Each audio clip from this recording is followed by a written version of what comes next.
Hi, everyone. Today, I will be speaking about student visas. We will run through the variety of student visa for those of you who would like to consider studying in Australia. And I will touch upon guardian visa that usually goes with student visa for minor children. And then we have a discussion about graduate visas and alternatives for graduate visa. Also, I will share with you a bit of strategic tips and tricks what to do when you're considering student visa. So, my name is Yulia Moiseeva. I'm a registered migration agent and I'm based on the Gold Coast, Australia. Today, we're going to be talking about student visas. Let's begin. First of all, student visa may have a variety depending on the course of study the applicant is choosing. Student visa, in a nutshell, is a temporary visa that will allow applicant, a visa holder, to stay in Australia temporarily, depending on the duration of the course. So let's touch upon the standard, so to say, widely used student visa. So first of all, student visa can be used to study at school. For the school sector, the age of the applicant should start from 6 up until 19 before you entering the year 12. For the student visa, for school sector, the applicants can choose between private schooling or public schooling. The price range for schooling in Australia will vary very significantly depending on the private or versus public school, and also depends on the location. We're talking about 13,000 Australian dollars a year per school on the very average, in order to give you a little bit of understanding how much you may end up paying. The higher is the grade, the more expensive the school is going to be. We have an opportunity to consider boarding schools for those who would like to send their children to Australia and they will stay in a safe environment. There's also an option to have a homestay where the school-age children may be living in the family. If you have relatives or friends in Australia who can be potential guardian of your children, you can nominate them. Or alternatively, a parent or eligible relative can apply for guardian visa to travel with the child and stay with the child until the child will turn 18. So usually, if we're talking about families that are considering schooling their children in Australia, in the majority of cases, say 1 or 2 children or more, depending on the number of children in the family, will be sent to Australia for schooling, and the mother of the children will be on guardian visa to just stay with the children, while the father can arrange just simply visitor visa to come to Australia on occasion, on holidays, and mind their business overseas, as an example. So student visa for school sector has unlimited places. What does that mean? If the school will accept the child, then you can proceed with visa application. Please bear in mind, depending on the school, some schools, especially for higher grades, may require English testing or will conduct any interview to understand the child, their portfolio. And private schools may be looking at the grades for your previous schooling years. So you need to be mindful, what would you like to consider, what school, and what would you like to achieve out of schooling in Australia. The reason for that is some schools, specifically private schools, may have more focus on academic or arts or sports. So you need to understand what would you like to achieve by sending your child to Australia for study. In regards to guardian visa, I would like to stress out that the guardian may stay with the child as long as the child is not turning 18 and as long as the child has a valid student visa. So the guardian can stay up until the child will be turning 18. For the guardian visa, there is no work rights. So the guardian will not have no work rights, and there will be compulsory no further stay condition that prevents the holder of guardian visa to apply for any other visas in Australia. So in this case, you need to be mindful on your strategy. What would you like to achieve? Again, just to spend time in Australia, or you would like to achieve any other visa. So you need to be mindful on the work rights and the limitation on the guardian visa. The next type of student visa will be vocational study. This is college study, and it depends on the college and qualification where you would like to get enrollment. Majority of cases, to get enrollment into a college study, the applicant will have to finish 12 years of schooling or equivalent. But the colleges also may consider the schooling at the 10th grade, so when you finish high school, but not fully. So again, it depends on the college and qualification, and also depending on the location of the college and where you're going to be studying. For the college qualification, usually the colleges will require applicant to have English test done. Starting point maybe IELTS 4.5 academic or higher, depends on the program, depends on the college.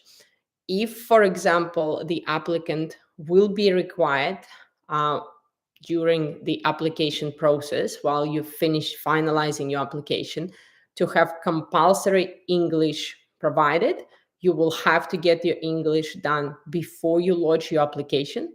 And also, you would have to satisfy the minimum scoring. So the minimum scoring in this case, if the system will give you the compulsory English requirement, it will be IELTS 6 overall, academic or general, but usually the colleges requires academic IELTS. If you would like to package the main course with at least 10 weeks of English, then you may have at least 5.5 IELTS overall. If you would like to package your main course with up to 20 weeks of English, then you will have to show at least IELTS 5 overall, academic. So in this case, again, you need to have a strategy in place. If you decide that your child will be entering vocational study after, for example, your child will be finishing schooling overseas, you need to have a good idea what sort of career pathway you're pursuing, whether it will be possible to enter college or you need to enter higher education. If college is still possible, then you need to understand what sort of requirements are needed for enrollment. The next common scenario for student visa is to get enrollment into bachelor or master degrees. That's where the English requirements will become higher. Usually the universities are looking at 6.5 IELTS academic or equivalent.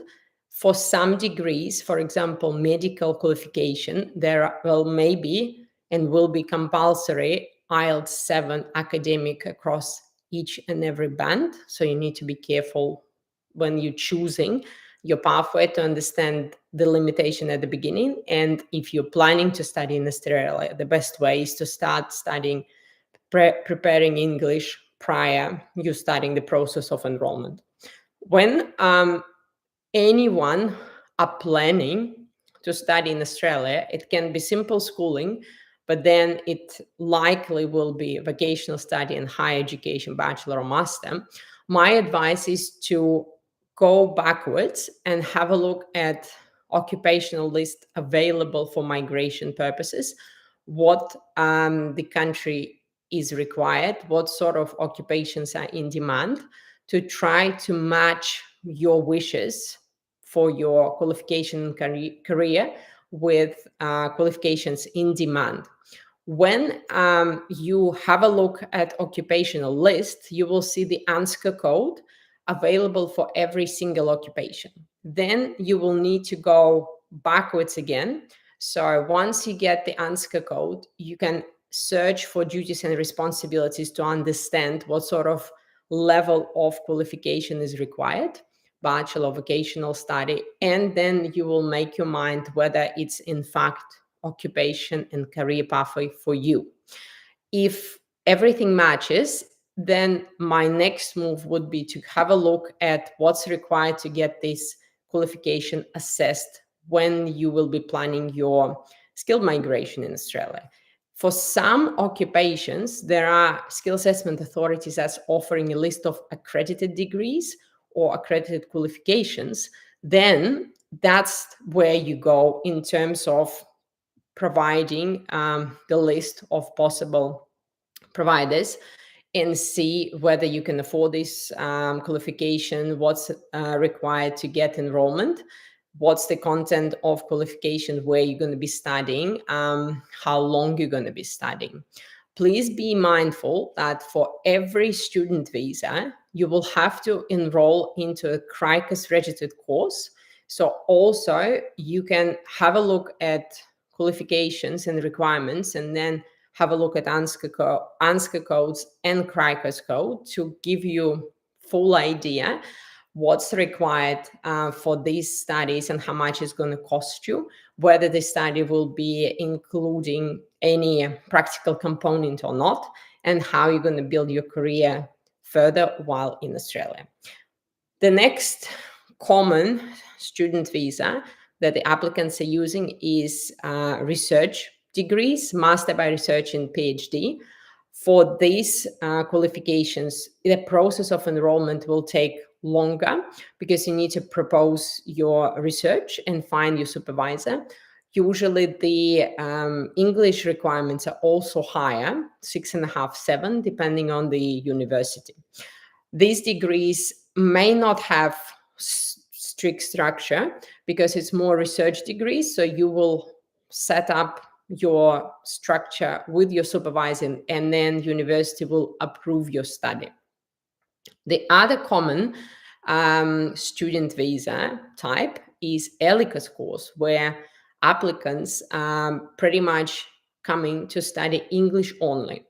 That was to the point a pathway for the applicants who would like to come to Australia and have a work rights, but do not pursue qualification or career, just come and work and study English at the same time.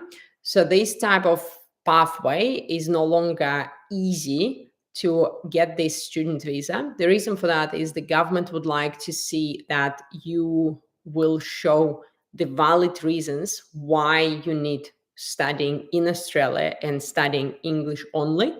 In this case, my recommendation is to, again, plan ahead what sort of career or what sort of plan towards permanent residency you're going to have. If your English is really low now, you can still attempt to get the results of IELTS academic or PTE test in order to show that, yes, your English is low, you cannot enter university or vocational study, but this is your plan and this is how you're going to achieve that plan. So in this case, you can justify the enrollment into ELICOS course only based on your lower English. And again, ELICOS course will have a breakdown on English, just general English, where it's very basic course. So I would not recommend use this course alone for extended period of student visa because it's likely going to be rejected.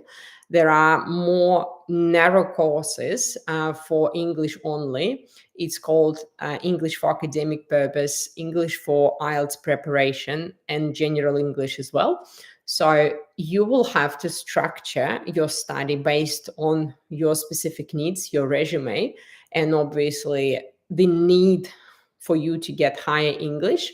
And then you will have to justify why you're not studying English in any other country, which can possibly be cheaper than for you to come to Australia. Also, another misconception is that English courses are very good fit for partners of Australian citizens to come and live together. That's not the case, because the reason for student visa program is to satisfy the criteria, including criteria of genuine student, where the applicants will have to show the legit reason of studying in Australia. And if applicant has a long-term relationship with Australian partner, there are different visas and ways to come to Australia, and student visa will not be the best fit for that circumstances. In regards to student visa, there are a few common criteria for pretty much all student visa. That is financial requirements, where applicant will have to show certain financials, and usually financial requirements are needed for the first year. If, for example, you're doing schooling for several years or vocational or higher education studies, you need to show only for the first year. In regards to ELICOS course, for example, if you're coming for 6 months ELICOS course, the visa will be granted for 8 months. And at the same time, you don't have to show your financials for full 12 months, because you're not going to be in Australia for 12 months. So you need to recalculate the absolute minimum down to the number of months you're going to be staying in Australia. The other component of student visa is student insurance. So that may not be a pleasant part to find out, that you will have to pay several $1,000s upfront for the insurance, because for student visa, there is a strict requirement to have insurance for the whole duration of your stay in Australia for yourself and your family members. If we're talking about coming to Australia for bachelor, master degree with a family, then you will have to calculate for 2-3 years being and staying in Australia, and you may be surprised how high the pricing will be. So I will leave all the relevant and useful links down in the video. Once we're going to finish the live, you will be able to access all these links. And also, I will be able to give you information about all the breakdown of fees and financial responsibility when you're coming in Australia, because we have free guide dedicated to student visas, and then you will be able to see how much it's going to cost you to have student visa for several years, coming with a family, coming on your own. For the student visa, the applicant may choose to come by themselves if we're talking about adults, or you may choose to come with a family. If you're choosing to come with a family, you have to enroll your children into schooling as well, and you'll have to pay for schooling of your children in Australia. If you're going to be coming to Australia on a student visa, another criteria, very important one, is genuine student, where yourself and your family members will have to satisfy the basically list of criteria, including why you're coming to Australia, how this qualification will be relevant and useful for your career, whether you have sufficient financials, whether your background kind of logical to the study you're choosing, your travel history, your employment history, country profile. So it's a lot of criteria to satisfy, and you need to have a very comprehensive genuine student statement to basically confirm that everything matches and everything logical. And please bear in mind that only enrollment in Australian educational provider program will not guarantee you obtaining student visa. So you need to be mindful that everything you choose and do will have a logical background to it. So this is a variety of student visa we discussed. Let's briefly discuss what can be the options and strategy who are looking at student visas, pretty much. So vocational study and schooling is usually for children who are finishing schooling either here or in Australia, and they will be looking at entering trades qualification, trades career, or some qualifications that will have an opportunity to then credit vocational study towards a higher education degree. In this case, you will have a smoother transition into the study and then into higher education study, and potentially you can reduce costs of the studies. Then we're talking about bachelor and master degrees and high up.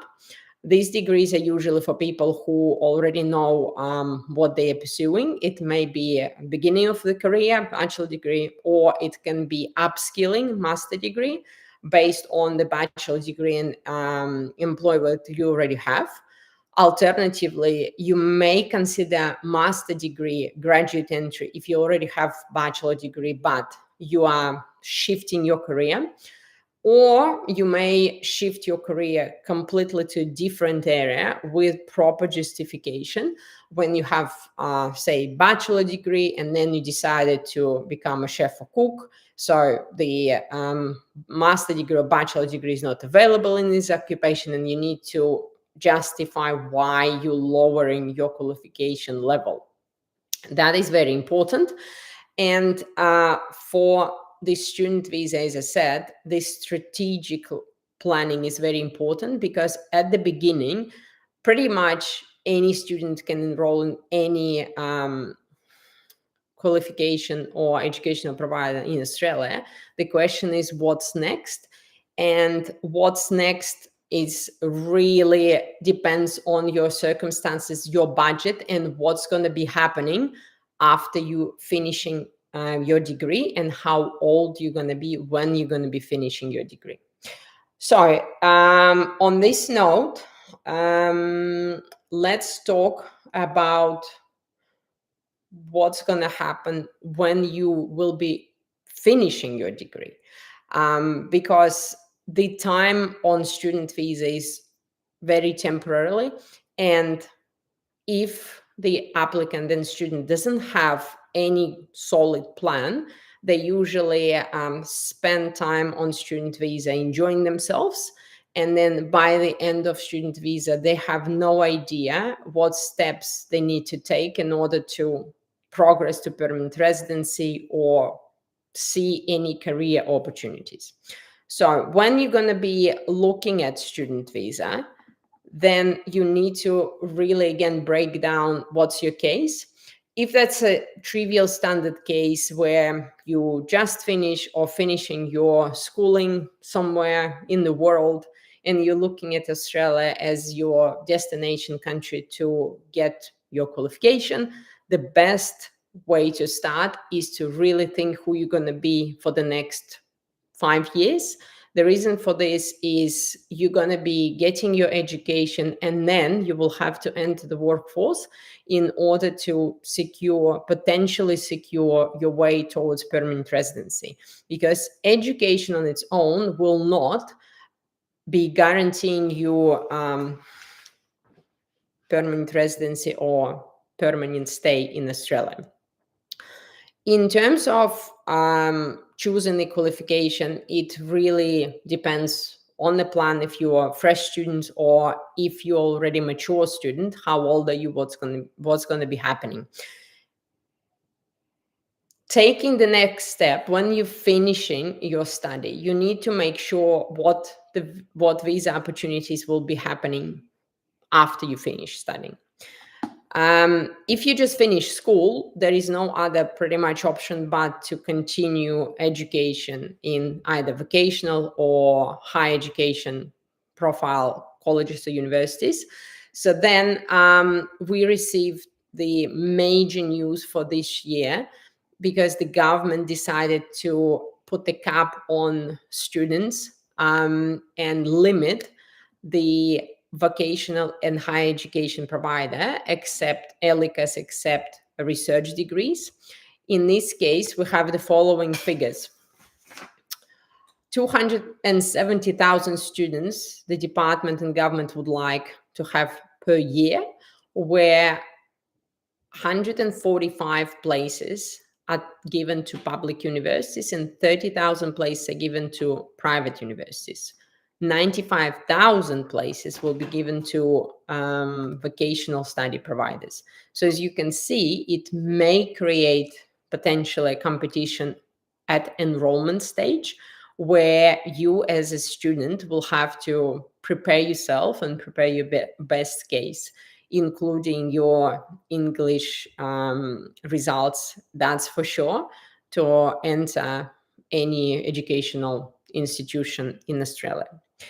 In regards to choosing the program and level of study, it depends again what's your background. If we're talking about choosing bachelor or master degree, you need to be mindful that the next stage will be graduate visa, subclass 485, where we have two streams: higher education stream and vocational stream. For both streams, the cut-off age to apply for 485 visa after you finish eligible study will be 35 inclusive at time of application for primary applicant. So for the person who actually studied.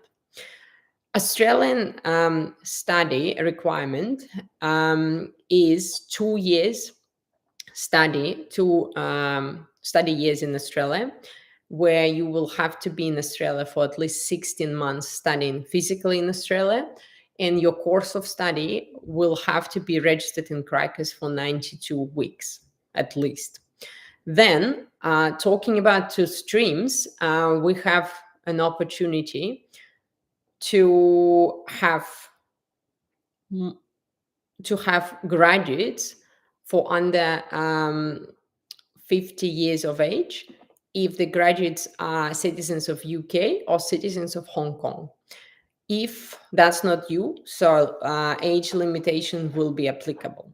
In this case, you need to structure your plan of study to make sure that you're going to be completing your eligible study by the time you will be 35. In this case, the safer cut-off will be around 32 to enter master degree for 2 years, as an example. Otherwise, you will have to look at other visa options after you complete your study.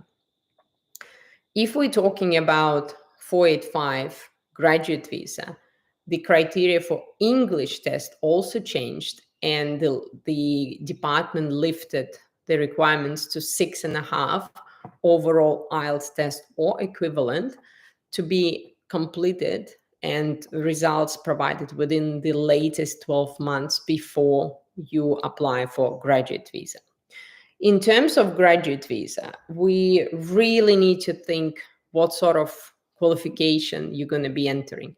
Because if it's research degree, regardless of your passport of the country, then the age limitation will be under 50 to apply for graduate visa after research degree. So it gives you more time. However, not every single person can enter the research degree, simply because the research degree requires certain profile, and you cannot be finishing your previous study very long time ago. Usually the universities will not be looking at accepting the students who finished their bachelor degree, say 10 years ago. So that's not going to be viable.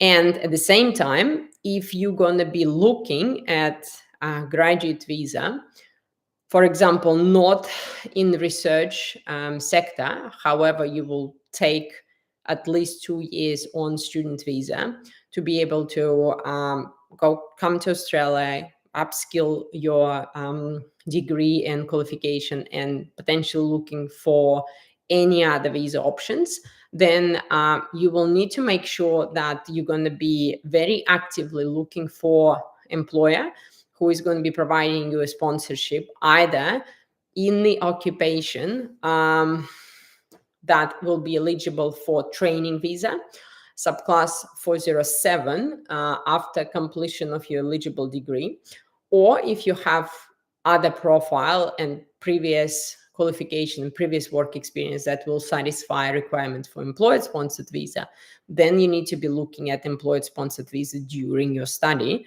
to make sure that you secure your spot and secure the sponsorship before your visa expires.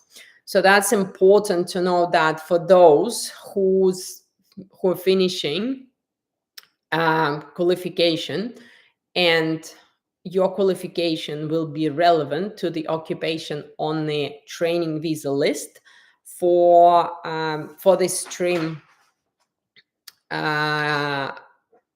occupation training to enhance skills. We have 509 occupations there that you can potentially use, and that if that's you and you have relevant qualification and you finishing that qualification, but you are not a citizen of UK or Hong Kong, and you are over 35 at time of your completion of study, then 407 visa may be your last resort to extend your stay in Australia and get your work experience, in order to basically then plan your time and plan your further steps towards permanent residency. So in this case, I would like to wrap up for the general information about student visas, because I have a few questions to attend that was sent prior to my live. If you have any other questions, you can type in the chat box and I will be able to attend those. So here are our questions. Please let us know what is the requirement for 407 visa. What are working conditions on the visa for primary and secondary applicant? Whether the salary is needed to be paid for 407. So 407 is a training visa that has several streams, and I'm touching upon the streams to enhance skills, where the following conditions have to be applicable. The applicant will have to have at least 1 year of full-time work experience in the occupation from the list. The full-time work experience is usually considered as 38 hours per week. And because the students, the majority of students, excluding research component or secondary applicant of master degree students, will have limited work rights. So you still can get your work experience for 2 years working part-time. So 1 year full-time work experience will be equivalent to 2 years part-time. And then you can satisfy this criteria based on work experience, or you can satisfy the same criteria but based on your qualifications that's relevant to the occupation from the list. And this qualification has to be finished within the latest 2 years before the application is made. So it depends which can be your circumstances. In regards to work rights, for primary applicant, primary visa holder 407 will have unlimited work rights, but they will have to work in the occupation and with the same employer. For secondary 407 holder, currently under legislation, it's 40 hours per 2 weeks. So it's part-time work rights, 20 hours per week. We have a question about master by research or PhD in order to have an opportunity for graduate visa. But as far as I know, master by research requires to have a proposal. Some agents are saying that the proposal is not required. And is it really so? So let's discuss. As far as I know, the majority of Masters by Research or PhD degrees requires the proposal and search for your supervisor, where the process of enrollment may take up to 6 months because it doesn't have any intake dates. You need to basically make a proposal and find your supervisor, and then the university have a look whether it's a good proposal, and then they may offer you a space. However, Torrance University just lately had the new Master by Research program. I would say the curriculum is a mixture of Master by coursework and Master by Research, where the applicants will be looking at how to do research, but the whole research work will be separated by chunks. In this case, for this particular university and this particular program, the proposal is not required. But bear in mind how long ago you got your qualification completed, the initial qualification, because university may not accept you if your qualifications was completed long time ago. Right, another question. We have 11 grades to be finished in May 2025, and during this period, the applicant will be only 16. The applicant would like to pursue a law degree in Australia, has a good English, but for the enrollment into university, the applicant requires 12 grades to be completed. So what can be the options and how to get it all pretty much sorted? So to enter university, there are a few options, as I mentioned. Depends on where you would like to study and what university you're going to choose. So the options can be to complete the remaining year in Australia and then enter the university, or to complete qualifications under ELICOS, and then have a look at vocational study, or have a look at vocational study if you have already English, and that vocational study may be credited towards degree. Or with the universities, also there is an option of foundation year for those who complete school but not yet know how to study at university. So universities are offering intermediate foundation year for those who just freshly completed school, in order to teach them how to study at university. So there are a variety of options. The best way is to prepare your English test when the applicant will finish schooling, and during that time to explore a variety of options. Depends on your choice of the university. Right, another one. I'm currently finishing 2 years education, online education, as UX UI designer. I would like to come to Australia and also get the qualification in Australia. However, my husband is in the process of skilled visas, and we have 2 children, 3 and 9.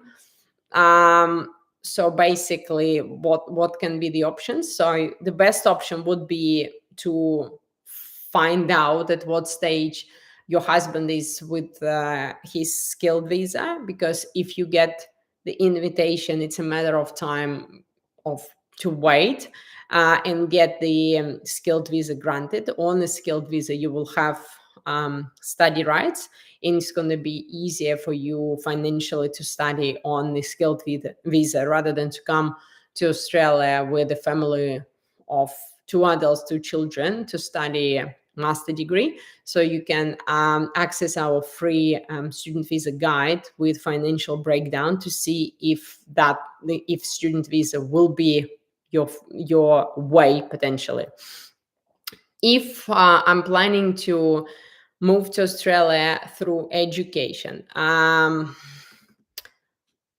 but I'm still hesitating whether it's going to be master or PhD. What is your opinion in regards to that? Whether master degree 2 years plus 2 years on a graduate visa, or PhD degree 4 years and 3 years on a graduate visa are right as an options. And is any guaranteed work visa for my husband during the time on student visa, and what's going to be pathway to permanent residency.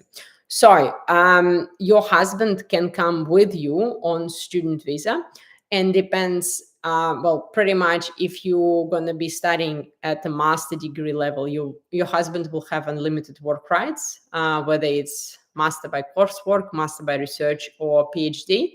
Then it really needs to have a proper planning. What are you going to be studying and what's your background? Because